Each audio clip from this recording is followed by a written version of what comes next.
నిర్మల్ జిల్లా కలెక్టరేట్లో బుధవారం బసవేశ్వర జయంతి వేడుకలు అధికారికంగా ఘనంగా నిర్వహించారు. కలెక్టరేట్ సమావేశ మందిరంలో జరిగిన ఈ కార్యక్రమంలో అదనపు కలెక్టర్ రెవెన్యూ కిషోర్ కుమార్ అధికారులు బసవేశ్వర మహారాజ్ చిత్రపటానికి పూలమాలలు వేసి ఘనంగా నివాళులర్పించారు. ఈ సందర్భంగా అదనపు కలెక్టర్ రెవెన్యూ కిషోర్ మాట్లాడుతూ బసవేశ్వర మహారాజ్ నాటి కాలంలోనే సమాజంలో అసమానతలు తొలగించి సమానత్వాన్ని నెలకొల్పేందుకు నిరంతరం కృషి చేశారని అన్నారు. ఈ కార్యక్రమంలో జిల్లా బీసీ సంక్షేమాధికారి Srinivas, CPO Jeevaratnam, SC corporation ED Shankar, పరిశ్రమల మేనేజర్ నరసింహారెడ్డి, అధికారులు, వీరశైవ లింగాయత్ ప్రతినిధులు, సిబ్బంది తదితరులు పాల్గొన్నారు.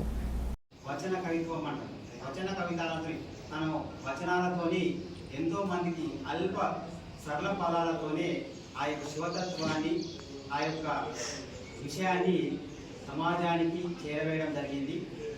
ఈయన రాసినటువంటి ఈయన సంబంధించినటువంటి బసవ పురాణాన్ని తెలుగులో పాల్గొని సోమనాథుడు అనే కవి తెలుగులో ఈయన వచనాలన్నీ అన్ని తెలుగులోకి అనువదించి శివమే కైలాసం.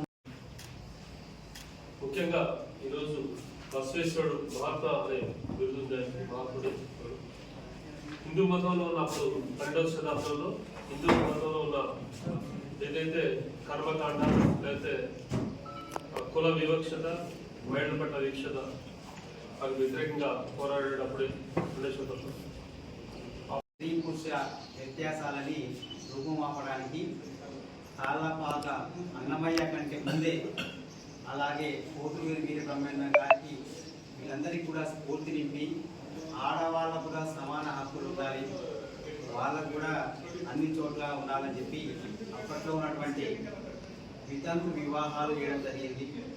ఎంతోమందికి ఆ యొక్క అనుభవ మండపం అనేది ఒక పార్లమెంట్ ఉన్నటువంటి పార్లమెంట్ మాదిరిగానే అప్పట్లో అనుభవ మండపాన్ని ఏర్పాటు చేసి సామాజిక రుగ్మతల్ని, కుల వివక్షతని రూపం అవ్వడానికి అతను చేసినటువంటి కృషి ఈనాటికి స్ఫూర్తిదాయకము.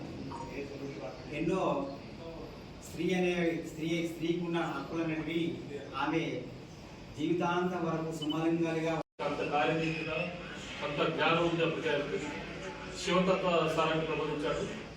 హిందూ మతంలో ఉన్న ఈ రోజుకుని ఇబ్బందులు గురించి కొత్త శైవ మతాన్ని ప్రబోధించారు. అదేవిధంగా మన పెద్దలు చెప్పినట్టు వచనాలు సుమారు 64 లక్షల వచనాలు రాశారట. అందులో కొన్ని మాత్రమే అవైలబుల్గా ఉన్నాయి.